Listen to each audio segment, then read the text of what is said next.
Di awal film, kita akan melihat seorang remaja pria bernama Puek sedang diinterogasi oleh pihak kepolisian dan juga psikolog karena kasus pembunuhan. Puek pun kemudian menceritakan kronologinya di mana Puek yang saat ini masih menimba ilmu terpaksa harus hidup seorang diri setelah sang ibu ditangkap oleh pihak kepolisian karena tersandung kasus obat-obatan terlarang. Puek memiliki seorang teman perempuan bernama Par yang selalu mendukungnya dan selalu menemaninya. Sedari kecil, Puek tinggal di lingkungan yang tidak bagus. Puek pun merasa malu karena selama ini dia hidup dari uang hasil menjual obat-obatan terlarang. Namun sang ibu tidak punya pilihan lain dan terpaksa harus melakukannya agar mereka bisa bertahan hidup. Singkat cerita, Puek pun kini telah tumbuh menjadi seorang remaja. Dan karena sang ibu ingin berhenti menjadi seorang pengedar, maka ia pun dijadikan kambing hitam oleh bos besarnya dan ditangkap oleh pihak kepolisian. Puek teringat akan pesan sang ibu yang menyuruhnya untuk belajar dan bersekolah dengan benar. Karena itu akan membuat hidupnya menjadi lebih baik. Dia juga berjanji jika setelah lulus nanti, ia akan segera membawa sang ibu untuk pindah dari tempat tersebut. Suatu hari saat Puek akan pergi ke sekolah, di tengah jalan tiba-tiba ada seorang pria yang merendahkan ibunya. Bahkan ia sampai mengatakan kalau ia telah meniduri ibunya. Puek yang memang sangat membenci jika ada orang yang membicarakan atau menjelek-jelekan sang ibu, langsung meluapkan semua amarahnya. Dia tidak terima jika harga diri sang ibu direndahkan. Walaupun Par telah berusaha untuk melerai, Puek yang saat itu sangat marah pun akhirnya langsung menghabisi pria tersebut tanpa ampun. Puek akhirnya ditangkap oleh pihak kepolisian, namun rupanya Puek tidak seorang diri. Di dalam mobil tahanan, Puek ditemani oleh seorang pria remaja bernama Pluke yang tersandung kasus obat-obatan terlarang. Singkat cerita, mereka pun tiba di lapas tahanan. Kepala sipir mengingatkan mereka jika ingin selamat, maka jangan suka mencari tahu hal yang seharusnya tidak mereka ketahui. Dan di dalam penjara tersebut ternyata terdapat dua kubu. Nah, kita sebut saja kubu A dan kubu B. Kubu A dipimpin oleh seorang pria dan mereka biasa memanggilnya Bir. Sedangkan kubu B dipimpin oleh Bung Gus. Puek dan Pluke pun ditempatkan di kubu A. Hari pertama di dalam sel, Puek dan Pluke pun sudah mendapat perlakuan yang tidak menyenangkan. Mereka pun dibully habis-habisan oleh Bir dan juga anak buahnya. Bir menyuruh Puek untuk memijatnya, namun sayangnya Puek menolak hal tersebut dan akibatnya dia pun langsung dianiaya oleh anak buah Bir tanpa ampun. Sementara Pluke diminta untuk melayani Bir dan jika ia menolak, maka ia akan disuruh untuk melayani semua orang yang ada di dalam sel tersebut. Dengan perasaan takut dan terpaksa, Pluke pun akhirnya menuruti keinginan Bir. Berbeda dengan kubu A, kubu B yang dipimpin oleh Bung Gus justru selalu menjaga dan menghargai teman-teman satu selnya. Keesokan harinya, Puek yang telah babak belur akibat dianiaya datang ke tempat makan. Nah, di sana dia kembali dibully oleh anak buah Bir.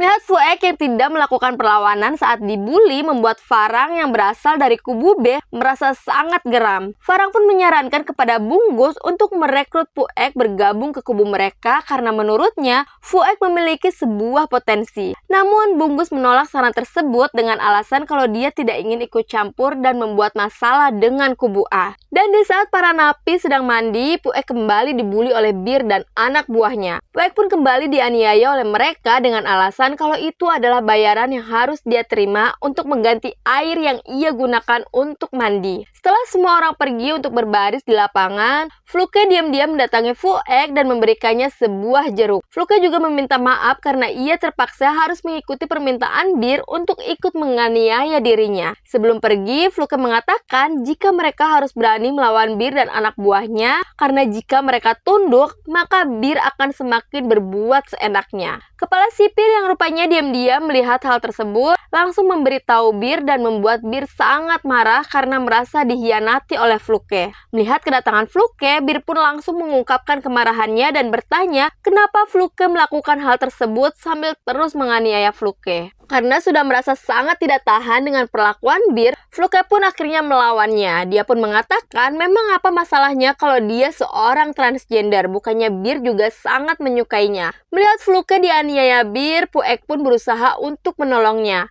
Puek pun kemudian menantang Bir untuk berduel 1 lawan 1 dengan dirinya. Melihat hal tersebut, anak buah Bir pun maju ke depan untuk memberikan pelajaran kepada Puek. Namun Puek yang sedang sangat marah pun langsung menendangnya begitu saja dan membuatnya tak sadarkan diri. Melihat hal tersebut, Bir pun langsung menganiaya Puek. Farah yang sedari tadi menyaksikan aksi mereka pun menjadi sangat geram. Dia pun akhirnya maju ke depan dan menyuruh Bir untuk menghentikan aksinya. Dia pun kemudian menyuruh Puek dan Fluke untuk bergabung dengan kubunya. Mendengar hal tersebut, Bir merasa tidak terima. Bunggus pun kemudian datang menghampiri mereka dan menyuruh Farang untuk memilih salah satu di antara mereka. Farang pun tanpa membuang waktu langsung memilih Puek. Bir pun kemudian bertanya apa yang akan Bunggus lakukan jika ia tidak memberikan izin untuk membawa Puek. Bunggus kemudian menjawab kalau Bir harus menamparnya dengan sepatunya sendiri. Beruntung pertikaian di antara mereka bisa dihentikan karena kedatangan kepala sipir. Sementara itu di kubu B,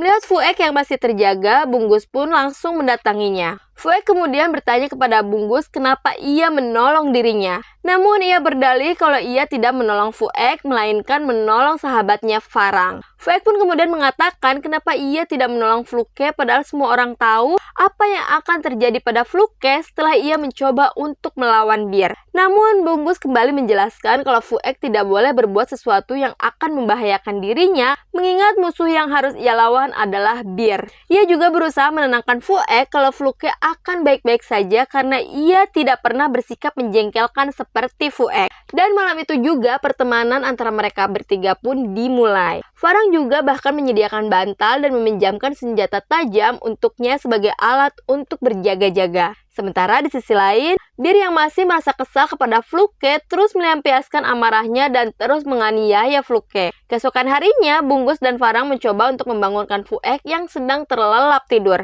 Puek yang memang merasa kalau dirinya terancam dan merasa tidak aman, tanpa sadar langsung menikam Bunggus. Dan beruntungnya, Farang pun langsung mencegahnya. Melihat hal tersebut, Bunggus dan Farang mencoba menjelaskan jika sekarang Puek akan baik-baik saja dan tidak akan ada seorang pun dari kubu mereka yang menganiaya dirinya. Kubu B yang dipimpin oleh Bunggus terlihat sangat ceria. Mereka bernyanyi bersama dan bermain bersama tanpa ada permusuhan satu sama lain. Berbeda dengan kubu A, Bir terus menyiksa Fluke dan menyuruhnya untuk mencuci pakaian ia dan juga anak buahnya. Par mengunjungi Puek di penjara untuk pertama kalinya. Dia pun memberikan kabar duka tentang kematian ibu Puek. Ibu Puek meninggal di dalam penjara dan Par telah mengurus semua pemakamannya. Setelah itu, Par pun mengatakan jika ini adalah kunjungan yang pertama dan terakhir untuknya. Karena setelah ini, ia akan pergi jauh. Mendengar hal tersebut, Puek pun merasa sedih sekaligus terkejut. Puek mencoba untuk mencegahnya dan kembali mengingatkan jika mereka telah berjanji untuk pergi bersama-sama. Namun, Par tidak menanggapinya dan pergi begitu saja. Puek yang sangat mencintai Par pun harus dibuat patah hati olehnya. Sementara itu, Bunggus yang juga mendapat kunjungan dari sang ayah harus menelan rasa kecewa setelah sang ayah memintanya untuk tinggal di luar kota bersama sang bibi dan melanjutkan sekolahnya setelah ia bebas nanti. Bunggus merasa sangat kecewa karena sang ayah ternyata lebih memilih untuk tinggal bersama ibu tirinya dibanding dengan dirinya.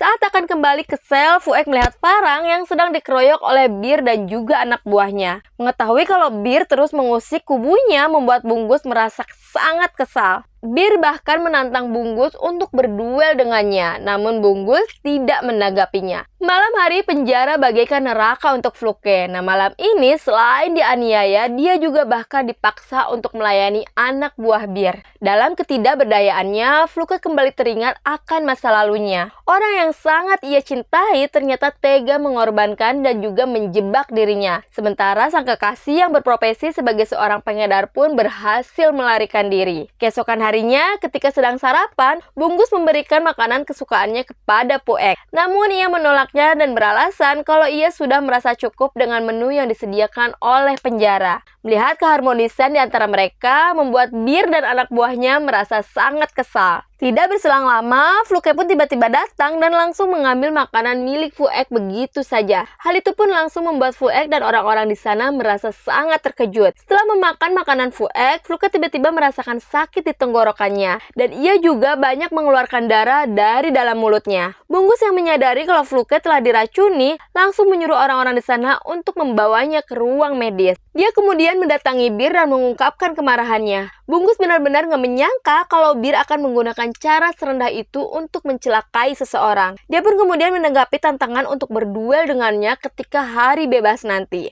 Puek yang merasa sangat bersalah atas apa yang menimpa Fluke terus termenung. Melihat hal itu, Bungkus pun mencoba untuk menenangkannya dan mengatakan kalau itu bukanlah salahnya dan ia tidak akan pernah bisa memutar kembali waktu. Dan hal seperti itu bisa terjadi pada siapapun dan juga kapanpun. Karena inilah salah satu cara untuk bertahan hidup di dalam penjara. Setelah itu, mereka pun bermain air dengan penuh canda tawa. Singkat cerita, hari yang ditunggu-tunggu pun tiba. Kubu A dan kubu B telah bersiap untuk bertarung. Dan pertikaian di antara keduanya pun tidak dapat terhindari. Namun, diam-diam Bir ternyata menyembunyikan senjata tajam di balik bajunya. Dan ia pun berhasil menikam Bungkus. Dan di saat suasana sedang tidak terkendali, kepala sipir tiba-tiba datang dan langsung menghentikan aksi mereka. Melihat keadaan Bungkus yang mengalami demam tinggi, Fuek dan Farah akhirnya mengetahui jika rekannya telah ditikam oleh Bir. Fuek pun segera memanggil polisi yang berjaga untuk meminta bantuan. Namun sayangnya tidak ada satupun polisi yang datang dan membuat mereka sangat kesal. Di saat-saat terakhir, Bungkus berpesan agar Fuek dan Farang bisa selalu menjaga rekan-rekan mereka di kubu B dan memperlakukan mereka selayaknya manusia. Setelah mendengar kabar kematian putranya, ayah Bungkus pun datang untuk mengambil jenazah sang putra. Dia pun kemudian mengungkapkan kekecewaannya kepada kepala sipir yang telah membiarkan putranya mengalami insiden seperti ini. Sementara itu, di sisi lain, Fuek dan Farang datang menemui Bir dan menantangnya untuk berduel sebagai bentuk balas dendam atas kematian sahabatnya. Sebelum berduel, Fuek menghabiskan waktu untuk mengobrol berdua bersama Farang. Farang pun menjelaskan jika semua mimpinya saat ini telah terperangkap semua di dalam penjara. Dia sama sekali tidak bisa membayangkan apa yang akan ia lakukan jika ia bebas nanti. Mendengar hal itu, Fuek pun merasa tidak percaya dan mengira jika itu hanyalah omong kosong. Farang pun kemudian mengatakan jika Fuek memang ingin mundur dalam pertarungan ini,